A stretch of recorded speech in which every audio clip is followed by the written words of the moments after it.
नमस्कार दोस्तों।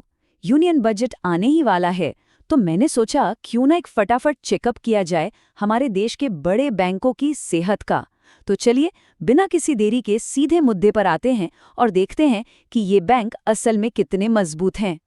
तो सवाल यही उठता है ना, कि यूनियन बजट से ठीक पहले हमारे जो ये बड़े बड़े बैंक हैं, इनकी असली हालत क्या है। मतलब क्या वो सच में उतने ही स्ट्रांग हैं जितना हमें लगता है। चलिए आज जरा आंकड़ों को खंगालते हैं और सच का पता लगाते हैं। ओके, तो सबसे पहले किसी भी बैंक की हेल्थ चेक करनी हो ना, तो सबसे पहली चीज जो देखी जाती है वो है उसके बैड लोन्स। अब ये बैड लोन्स क्या हैं? फाइनेंशियल दुनिया में इसे हम नॉन परफॉर्मिंग एसेट्स यानी एनपीए कहते हैं। चलिए सबसे पहले इसी को समझते हैं। तो ये ग्रॉस नॉन परफॉर्मिंग एसेट यानी जीएनपीए आखिर है क्या चीज? देखिए बहुत आसान भाषा में समझाता हूं। मान लीजिए बैंक ने किसी को पैसा उधार दिया लोन पर।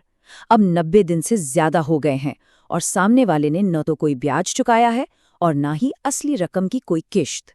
बस यही पैसा बैंक के लिए बन जाता है एक बैड लोन या जीएनपीए। सीधी सी बात है, बैंक के लिए ये एक बहुत बड़ा सिरदर्द है।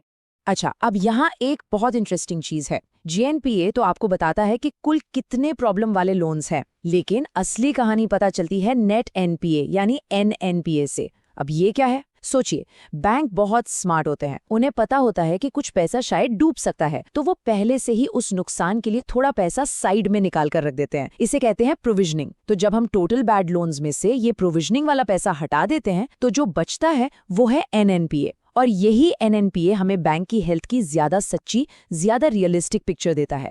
और एनपीए के मामले में जरा कोटक महिंद्रा बैंक का परफॉर्मेंस तो देखिए, सिर्फ 0.32%। क्या बात है! जिन 5 बैंकों की हम बात कर रहे हैं उनमें ये सबसे कम है। ये सीधा सीधा दिखाता है कि बैंक की एसेट क्वालिटी कितनी जबरदस्त है। मतलब साफ है, उन्होंने न सिर्फ सोच समझकर अच्छे लोन दिए हैं, बल्कि जो थोड़े बहुत लोन खराब हुए भी उनके लिए तगड़ी तैयारी मतलब प्रोविजनिंग करके रखी। चलो, तो बैड लोन्स की कहानी तो समझ आ गई। अब आते हैं दूसरे सबसे जरूरी फैक्टर पर, और वो है बैंक का अपना सेफ्टी नेट, मतलब एक सुरक्षा कवच। आसान शब्दों में कहें तो बैंक किसी भी अचानक आने वाली फाइनेंशियल मुसीबत से लड़ने के लिए आखिर कितना तैयार है।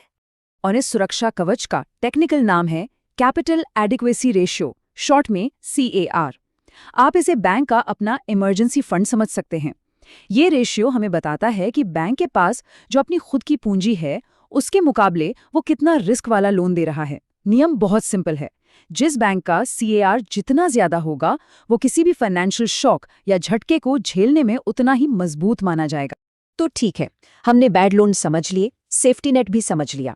तो अब वक्त आ गया है इन सब जानकारियों को एक साथ रखने का और देखने का कि हमारे देश के टॉप प्राइवेट और सरकारी बैंकों का रिपोर्ट कार्ड आखिर कहता क्या है।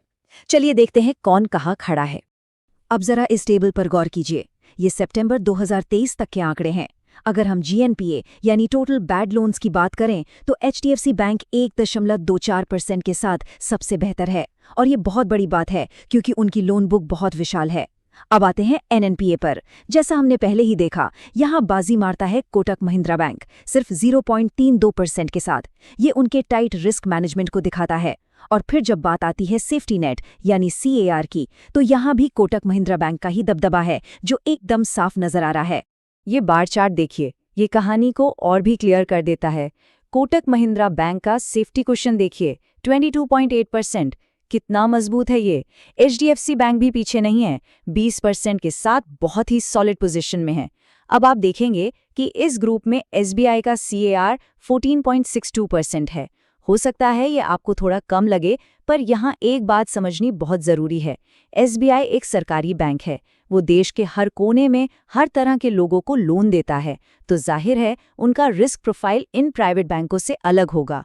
और इसके बावजूद ये RBI की मिनिमम रिक्वायरमेंट से काफ़ी ऊपर है, जो कि अपने आप में एक मजबूत स्थिति है। ठीक है, तो ये सब नंबर, GNPA, NPA, CAR, ये सब तो ठीक है, लेकिन सबसे बड़ा सवाल तो ये है कि इन सब का हम पर, एक आम इंसान पर क्या असर पड़ता है। ये आंकड़े हमारी जिंदगी से कैसे जुड़े हैं? चलिए अब यही समझते हैं। देखिए, 4 सीधी सीधी बातें हैं।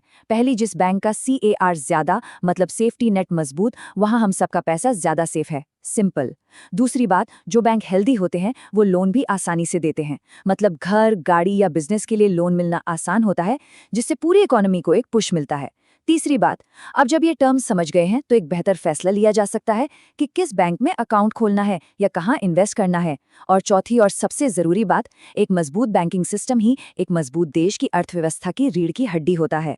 तो अब जब सब लोग बैंकों का ये रिपोर्ट कार्ड पढ़ना सीख गए हैं, तो एक सवाल है, एक कस्टमर या एक इन्वेस्टर के तौर पर सबसे ज्यादा क्या मैटर करता है? सबसे कम रिस्क वाला बैंक, या वो बैंक जिसका सेफ्टी नेट सबसे बड़ा हो, या फिर कुछ और? मुझे नीचे कमेंट्स में अपने विचार जरूर बताइएगा।